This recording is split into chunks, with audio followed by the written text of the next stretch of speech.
Hey guys, and welcome to day 5, Faith, Trust, and Pixie Dust. Woo! So by the time this video is up, I'll have done 15 illustrations. Or more. Very likely I'll have done more. Jeez, that's more than I usually do casually in a month. Excluding the comic, of course. So there isn't too much to talk about for this one. I did try not to use the Disney fairies as reference. I've used a lot of Disney material so far, and I decided to take a bit of a break from it. Not that it did very much. It seems like a lot of fairy art is all kind of the same. There's not a whole lot of variety from what I can tell.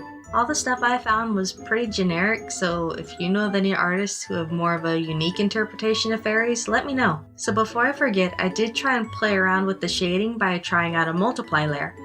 A lot of artists I look up to use that for their shading, and a lot of my shading lately feels a bit stale, so I wanted to experiment a bit. I prefer my characters not look so plastic and look a bit more lively. I also played around a bit with the glow layer, but I mess around with that pretty often. I usually use it in small doses in the eyes normally, just to brighten them up a bit. That's one of those tricky layers. It can very easily take over a piece, so glow carefully, children. So getting back to the drawings, I think it's pretty obvious the route I chose to go. For Crow and Ray, I basically took their normal outfits and made them all fairy-like. Pretty standard stuff. Just look up fairies and you'll see what I'm talking about. I am kind of curious, did any of you guys have magical stuff you believed in?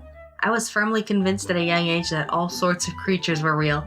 Now, I wasn't one of those kids who thought there were monsters in their closet or under their bed, mind you. See, I was smarter than that. I knew there weren't any monsters because of all the junk I shoved in there. No room for monsters under my bed. Do you know how many Barbies and stuffed animals are under there?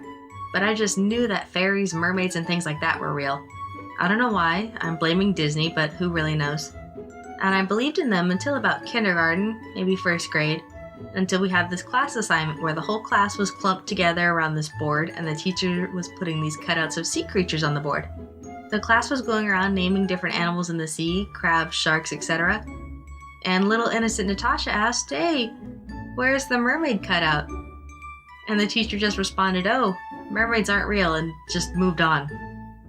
Like, dude, you just shattered my childhood innocence. I didn't even really remember that much after that. I remember being upset.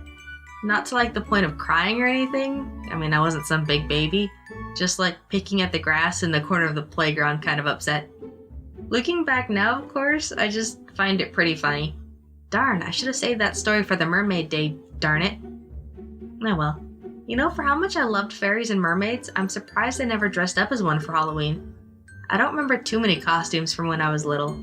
There was a golden retriever costume, the Sleeping Beauty dress. Oh, I remember the Clifford costume. Clifford was my jam growing up. Flipping loved him. It's funny, recently my mom and I were cleaning out a room in the house and there was a bunch of old clothes in the closet and my Clifford costume was still in there. It's like one of those big onesie costumes with the big zipper in the front and the straps that go over your shoes. And then there's a huge Clifford head on the hood. I didn't try it on mainly because it's insanely hot and the costume was really thick and we still had tons of cleaning to do. But I held it up and looked in the mirror and I am really close to the same height I was when I wore that costume. I think I may be just barely a few inches taller, maybe. You think I could still get away with trick-or-treating in it? Oh wait, no. There was one magical costume. One year I dressed up as a unicorn. That's the last one I remember before I got into my pirates phase and never grew out of it because it's not a phase, Mom. After that, I dressed up as Captain Jack for like 3 or maybe 4 years, maybe even more. I had the walk down and everything. I'd even do all those weird hand motions. My grandparents literally still have a picture of me all dressed up as Captain Jack, complete with the eyeliner, mustache, and everything. Anyone else have a costume you just obsessed over? So when I was going through my pirates phase, my little brother was going through his army phase. So he'd do something army related every year, and my mom would even do that camo face paint and everything. And he'd do like this army crawl around the house while I was up on the couch spouting some lines from one of the Pirates movies. We were weird kids. Okay, fine, we're still weird kids. Oh, so you may have noticed, but for Ray, I tried to make her outfit a bit more aquatic here. I used various things like seaweed and seashells to make up most of her outfit. I did think of making her dress look more like it's made of water, but I figured I'd just leave it as a sparkly cloth. I didn't want to do her normal shorts and sash, so I just gave her one long asymmetric dress to mimic the flow that she normally has. I think it gives a nice silhouette. I kind of wish I made her dress a different color or at least threw some texture on it. I did add some sparkle to it, but because of how light the dress came out, you can barely see anything on it. Aside from that, I think there's just a bit too much blue in this illustration. I tried breaking it up with the coral and the seaweed, but I'm thinking I should have done a bit more. It's funny, even though I avoided using the Disney fairies, I'm pretty sure there's a fairy that kind of looks like this. Isn't there one with like a long blue dress? Darn. Oh, and since I wanted her dress to look really aquatic, you may have noticed I gave it sort of this squiggly trim. I wanted it to look kind of like water droplets at a distance. I just thought that was a fun touch. I don't think it'd be very practical in the real world though. From there, it was some more of the usual shading, along with the small amounts of the multiply technique mixed in. Since I'm still not too familiar with it, I played it a bit safe and only used it in the darker areas. But I am planning on fully using it in one of the upcoming illustrations, so I better practice more with it. I also went over the seaweed with a bit of yellow splatter. I wanted it to look a tad bit closer to actual seaweed, and normal seaweed does have a bit of color variation in it. Plus, I think the yellow does make it pop out a bit more and makes it look a bit more dimensional. From there, I just shaded the pearls and moved on to her face.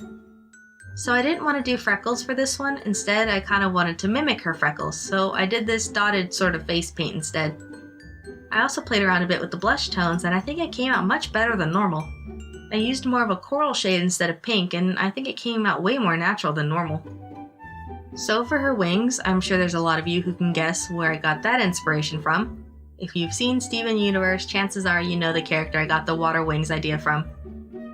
I wanted Ray's wings to be a bit more dimensional than Lapis's. That's a weird word, Lapis's. Lapis. You know who I'm talking about. I wanted Ray's wings to be more dimensional than her wings, so I played around a bit with color and used some warm and cool blues to shade the wings. I think it came out pretty well. The more purple tones makes it look a lot less flat. And then from there I just added some white highlights and sparkles, and there, Ray's done. So Ash may need a bit of explaining. There may be a few of you out there who already know where I got this idea from. So I really wanted to try something different here, so when trying to think up ideas, I remembered the Nutcracker Ballet. It's basically a tradition for my mom and I to go and watch some rendition of the Nutcracker. It's basically one of my favorite things to do around Christmas time. Last year we actually got to see one that mixed traditional ballet with Irish step dancing. Oh, that was so cool. There were these really soft and elegant portions of the ballet with this lovely choir of girls singing away, and then this mob of dancers would come in and just start dancing. It was so cool. If you ever get a chance to see Irish step dancing, you totally should. There's just so much energy, and I've gotten horribly off track, sorry. So there's a part in the ballet where a bunch of snow fairies come out, and it's always really pretty and I just love it. And ballet is actually a huge part of Ash's character. She's really flexible and well coordinated even at the beginning of the story. Originally I had her practice gymnastics at a young age, but I felt like that was a bit too close to Laura Croft, so I went and changed it to dance instead. I think her pose is a tad stiff, but I'm still working on it. I wanted all of the tones to be really light for this one, and I kept them all as cool as I could. I even made Ash a bit more pale since her skin tone was a bit too warm for this particular illustration.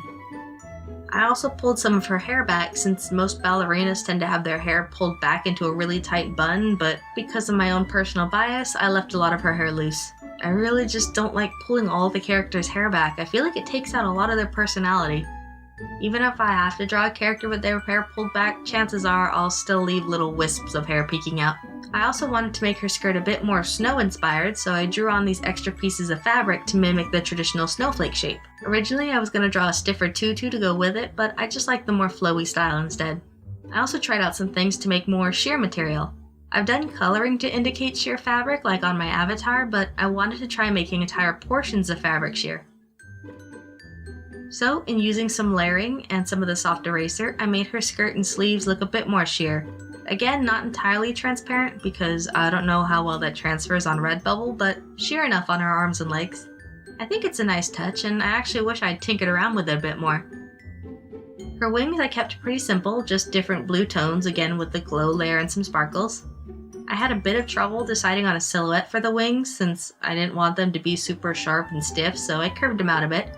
I think they came out okay, but I'd have to say Ray's wings are probably my favorite out of the bunch.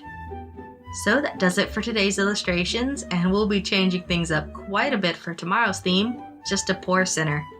Bye for now.